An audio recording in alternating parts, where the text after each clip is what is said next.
In this video, I'm going to talk about how to navigate yourself throughout your university years to make the most of it by starting from the first year all the way down to the fourth year as you embark on a world full of adventures. Hey friends, welcome back to the channel. If you're new here, my name is Salman. I'm a tech product and innovation expert based out of Bangkok, and I'm currently in the middle of reinventing my life. In this channel, I talk about personal transformation and how you, whether you're a university student or a young professional, can accelerate in your life for a better future. As always, I'm going to put the timestamp in the description below, so feel free to jump into whichever the parts you want to start first or come back for a future reference.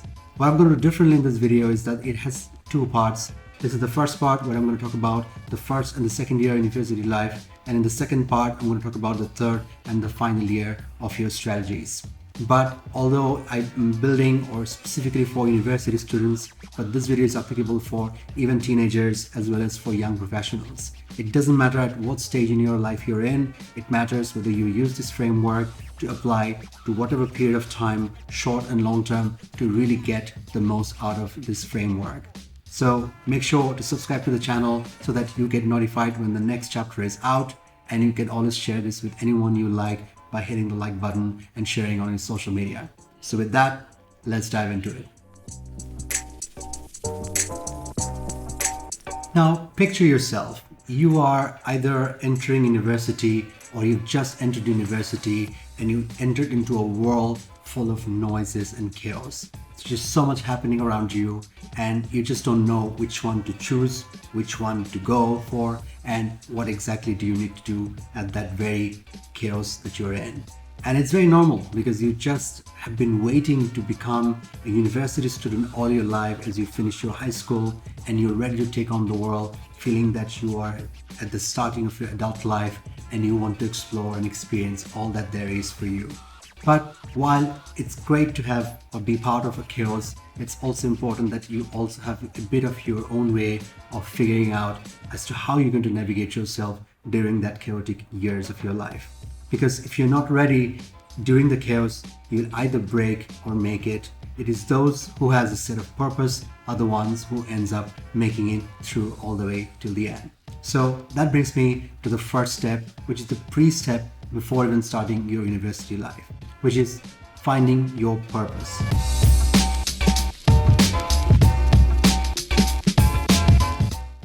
Different people have different ways to finding their purpose in life. The way I found my purpose was by meeting one of my very important school teacher 2 weeks before starting my university. What I did is that I went to meet him asking for what advice he would give me as I was starting my new chapter in life. And he gave me two of the most powerful advices that one could ever give me at that very intersection of my life.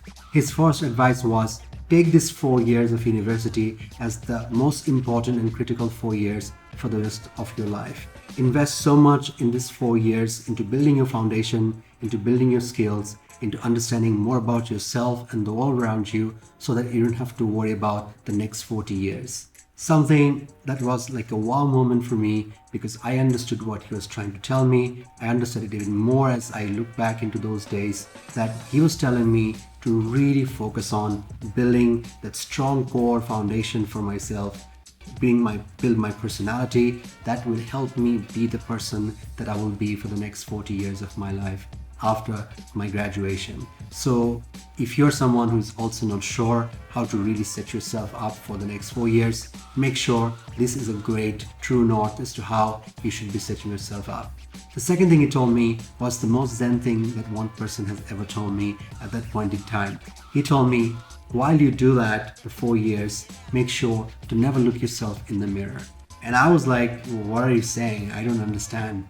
And he basically went on explaining that if you really take this first advice and work really hard for this, if you really put yourself into doing and pursuing that thing that you want to achieve, that's going to help you, sort of giving you the freedom for the next 40 years of your life, you will have a lot of signs of hardship, of strains on your faces and your body. And if you ever are going through a difficult time and look yourself in the mirror, you might just withdraw yourself from that pursuit because you'll be very much bogged down by the idea of the stresses that it has put on your exterior self. What you wanted to focus is that do not worry about what it looks on the outside, Your goal should be more building whatever that's on the inside, your foundation in your core. And after the 4 years, you can take care of all the exterior that you need to fine tune and polish to make yourself more ready for the world ahead.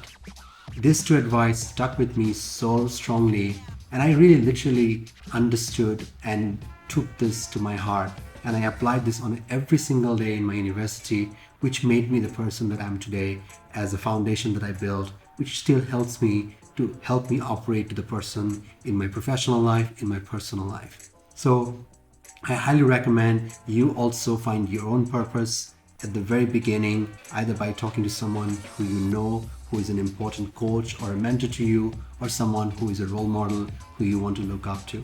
And it is then you need to start and go ahead, take on the world in your first year.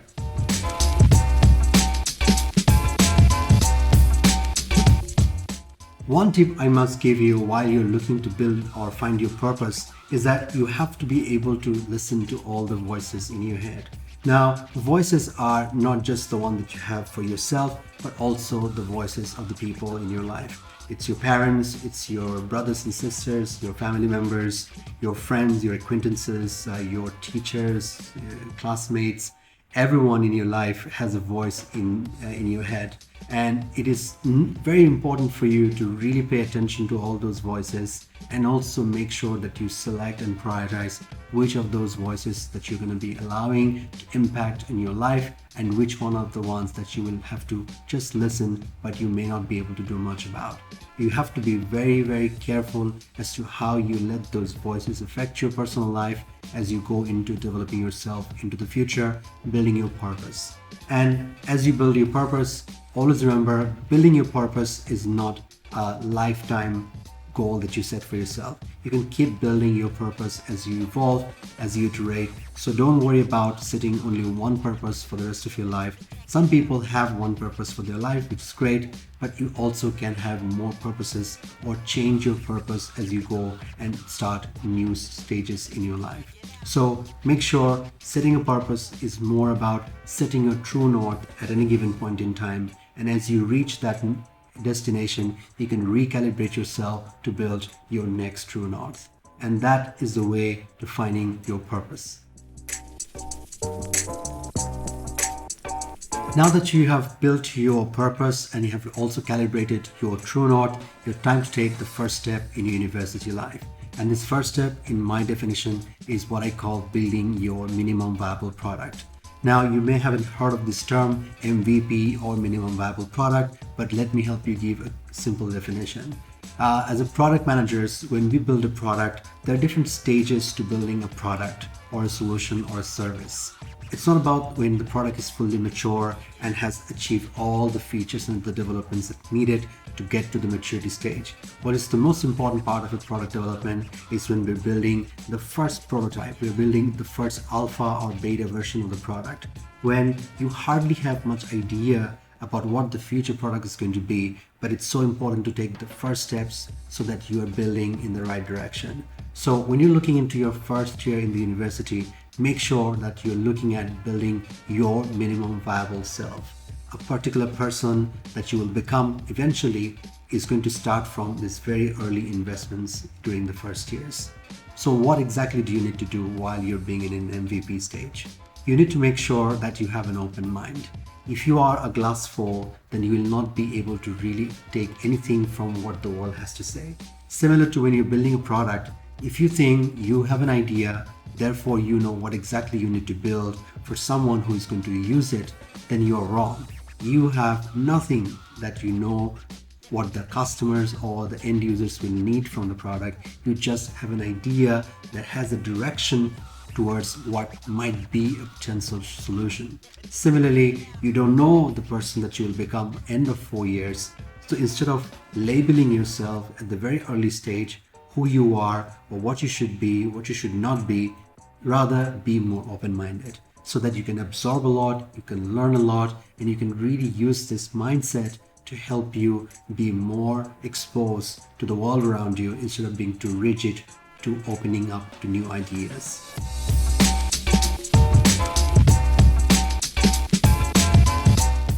Now that you have worked on your MVP, which is your early picture of who you want to become, the beta version of yourself, it's important to calibrate again yourself with regards to your mindset, which is to be an intentional person, a person who is more driven by intentions as opposed to taking decisions on a spur of the moment. One of the things we always do in life when we don't plan enough is that we always take decisions based on whatever comes our way without having much thoughts into it. It's so important to be able to understand who you are, how you operate, how you make decisions from an early stage, so that when you are in your post-graduation, whether you're doing a job or building a business, your ability to take decisions will be extremely critical. Now, if you really want to also now work on your own product, which is yourself, then you need to understand what are some of the skills that you want to also build. So if you're intentional, it's also going to help you choose the right skills that you need to develop for yourself, and also focus on some of the weaknesses where you need to course correct yourself. If you want to know some of the skills that are extremely critical for you to learn right now for the future, you want to watch this video of mine where I talk about the 15 most critical skills that are extremely important for you to consider as part of your personal development. Congratulations! Now that you've completed the first year of university life with flying colors, I'm sure, it's time to take your next step into entering the sophomore or the second year. But before any start of a new journey, it's always important to reflect, something that I keep emphasizing in all the time I talk to anyone through mentorship or coaching. So you have to do your full accounts of the last 12 months and see what are the things that you can recognize as patterns. What are the things that you can see that are useful for you that you want to take with you in your next year? Who are some of the people that has actually made a significant impact to your life? Identify them, write them a thank you note. Who are the people who are being toxic or negative, who is holding you down, who is dragging you down? Make sure you identify them and cut them loose. You cannot move to the next stage of your life, or you cannot be growing into a better stage in your life if you are not getting rid of the things that's holding you down.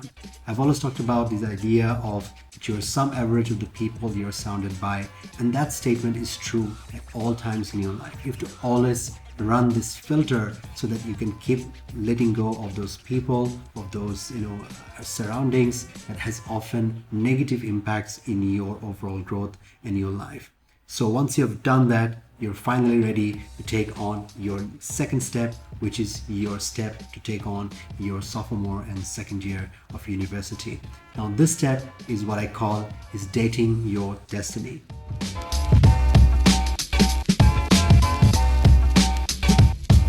The dating your destiny sounds like a very interesting or like a romantic idea, but it's actually romantic more because of the fact that you are dating your future self, a person that you will eventually become for all the investments that you're going to do today in your life. Just like the way I said what my teacher told me to invest all the 4 years in ways so that I don't have to worry about the next 40 years in my life, you also have to make sure that in this early stage of the 4 years, you're investing in the right places that will become the real self that you will become eventually in your life. So at this point, while you are trying to maintain a particular grades, you're doing your side hustle, you're being part of certain clubs, most people are just doing this and thinking that yes, my university life is complete, I'm pretty much got everything figured out. I wake up in the morning, go to my university, do my classes, hang out with my friends, do my side hustle, hang out with my girlfriend or boyfriend, and then I come back home and repeat. But it doesn't work like that. To me, this is exactly the time when you need to work on your core foundation. And your core foundation is your entire routine. It's your entire habit as a human being. One of the things that I really envy of the people who get to go to those military trainings for 6 to 12 months or for 2 years and really learn to be regimented. So what I'm asking you to do is something that's similar to doing that, but applying this regimentation to your own life as your own self. Now, you can definitely find accountability partners. Instead of meeting friends only to do your club activities or to do your side hustle, find a friend or a classmate who's also willing to build some amazing killer habits that's going to really make you stay ahead in the competition, be a much more strong, competitive person throughout your life. So what I'm asking you to do is to make a list of things from your life where you want to really build strong habits. It can be your morning habit. What exactly do you do in the morning instead of just simply waking up from bed last minute and running to the university? What exactly is your sleep habit? Are you just sleeping in different times in different days, or you have a balanced to total number of sleep you're getting so that you're not sleep deprived as you are getting into your future? How quality sleep are you focusing on so that you don't suffer from insomnia later on in the life? Really, really important to get your sleep, your morning routines right. Also to work around your exercise routines. If you get older and you want to start getting back to exercising as a habit, trust me, it's the most toughest thing you can do for yourself. I didn't do it well, that's why I still suffer. So I really request you that you need to take care of your health from very early on. So learn to exercise with a proper routine from the day one. You also have to work on your food habit. I understand this is the age when you actually is going to eat a lot of junk food, and that's exactly what attracts you. But you also need to start a little bit of balance into your food routines and habits. And the list goes on. What's your reading habit? Are you just only reading your academic papers or your books, but you're not reading anything beyond that? That's probably not something you should do. Aren't you reading any new journals or blogs? Or you're only sticking to this one or two comics or some of those stock market information that you're often interested because of some financial interests that you have? Make sure to explore and then broaden your horizon here at this stage. Build your habits in terms of your finance and savings. You need to have your habit for learning. What exactly is your way of setting up your learning curve? You need to build your habit for building on new things. What exactly is your habit for really trying to unlearn something that you don't need to learn anymore? Now the goal is that if you keep doing this properly, you will become a more regimented person. You become more disciplined, and all of this put together is going to make you a much better student. You'll be not only doing much good in your academic background, but you'll also be able to add a lot more points to your future professional and personal self.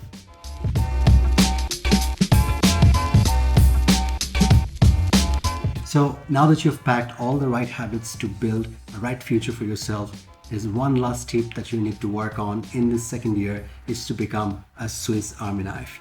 Now, you probably are very familiar with the idea of what is a Swiss Army knife, which is a combination of a lot of different types of knives and accessories into one bundle package. So basically what it means that it can have multiple functionalities all in one so that you are more resourceful than just one single function. So you have to also become simply like another Swiss Army knife, where people will come to you not just for one thing, but also for many other benefits that they can get from you because you have so much to offer. And this is exactly when, in order to become a Swiss Army knife, not only need to hone on your skill sets that's already with you, but you also have to start building on the skill sets or prepare for the future that is about to come, not just in the near term, but in the near long term. So at this stage, I recommend you to watch this video after you finish this video, where I talk about my N+1 strategy, a strategy that's going to help you to stay always ahead in the game or in the competition, be it in your university, in your personal life, or in your professional life. And that brings us to the end of your second year, and I'm sure by this time you've mastered not only the very beginning, the purpose and setting your goals, to also decluttering your life by removing the people or the things that doesn't add any value, to also building the right habits and becoming a Swiss Army knife. I think by this time you are already seeing that you are being noticed by a lot of people. You're getting always a lot of preferences when it comes to new opportunities. Your university is recognizing you for the outputs that you're generating, and also in your personal life, people find you to be a very resourceful person. So it's time to reflect on these two stages again, and then get ready for the next two stages that I'll be covering in the future video. With that, thank you so much for watching this video. If you like this video, smash that like button. If you haven't subscribed to my channel yet, please consider doing so. And if you also want to get curated emails from me where I talk about productivity, beginner's hack, among many things, and also lots of insights from my career, don't forget to subscribe to my newsletter, as I've mentioned in the description below. And with that, stay well, and I'll see you in the next video. Bye-bye.